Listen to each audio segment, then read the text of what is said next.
John Deydras, also known as John of Powderham, is a fascinating figure from medieval English history whose life is a blend of audacity, delusion, and the very harsh realities of medieval justice. Our story begins in the early 14th century, a time when England was ruled by King Edward II. The realm was rife with political tension, rebellions, and discontent. Amid this chaos, a curious figure emerged, John Deydras, an ordinary man with an extraordinary claim. John Deydras, a clerk of no significant background, suddenly proclaimed himself to be the true King of England. According to his tale, he was not the son of a humble worker, but rather the rightful heir to the throne. He claimed that as a child, he had been swapped with another baby after suffering a nasty injury from a sow missing his one ear, and the real prince, himself, had been sent away to be raised in obscurity. Edward II of England's bad leadership style and his battle losses against Robert the Bruce of Scotland had made him increasingly unpopular in England by 1318. An important turning point in the First War of Scottish Independence was this battle. Deydras arrived at Beaumont Palace in 1318, claiming he was the King of England, being tall and handsome and resembling the king. The only thing was that he was missing an ear. This was a dangerous move. In medieval times, treason was a serious crime, and challenging the king's legitimacy was practically a death sentence. Despite the risks, John wasn't entirely dismissed as a madman. Some people, particularly those disillusioned with Edward II's reign, entertained the possibility that John might be telling the truth. After all, royal scandals and secrets were not unheard of. When word of John's claim reached King Edward II, he was initially amused. The idea that a commoner could claim the throne was laughable. However, as John's story spread, the king's amusement turned to anger. This pretender, whether a fool or a threat, could not be allowed to undermine the crown's authority.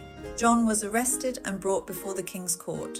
In a scene that must have been both absurd and tense, John was given the chance to explain himself. John maintained his story, that he was the real King Edward II, in spite of the seriousness of the circumstances. As the trial proceeded, John Deydras made a bizarre confession. He claimed that his earlier statements were all due to the influence of his cat, whom he insisted was possessed by the devil. According to John, this demonic feline had convinced him to make a false claim to the throne. This desperate attempt at evading punishment did not amuse the court at all. In a time when superstitions were very strong, his confession might have sealed his fate more than his original claim. Unsurprisingly, John's story did not save him. The court found him guilty of treason, and he was sentenced to be hanged. His cat, too, was sentenced to death, reflecting the medieval belief in the connection between animals and witchcraft or demonic influence. The tale of Deydras serves as a reminder of how thin the boundary between truth and delusion can be, particularly in a society where the succession is frequently challenged by treachery and murder. Despite being tragic, his account is also a wickedly humorous historical footnote about a guy who, against all logic, thought he was destined to govern because he was led or misled by nothing more than his cat. One noteworthy incident, and one of the most infamous cases, was the execution of a sow in Falaise, Normandy in 1386. The sow was convicted of killing and partially eating a child.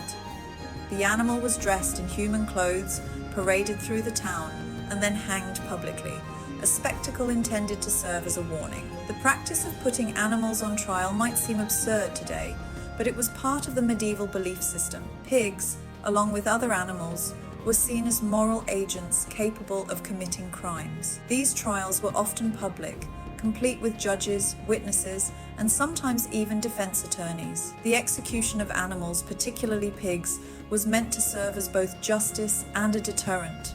Nevertheless, the story of John Deydras is distinct and real history because it was recorded by contemporary historians. In addition, it is an intriguing illustration of medieval deception, or perhaps it is a last-ditch effort to attract authority and attention.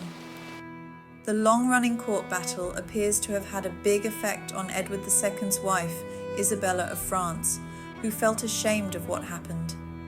These days, historians consider Deydras' case as proof of the growing dissatisfaction with Edward II's authority at this particular time. Isabella of France, the Queen Consort of England as the wife of King Edward II, was deeply affected by the case of John Deydras for several reasons, rooted in the personal and political dynamics of her marriage and the English court. If Deydras' story had gained traction, it could have undermined Edward II's authority and by extension the position of their son, the future Edward III.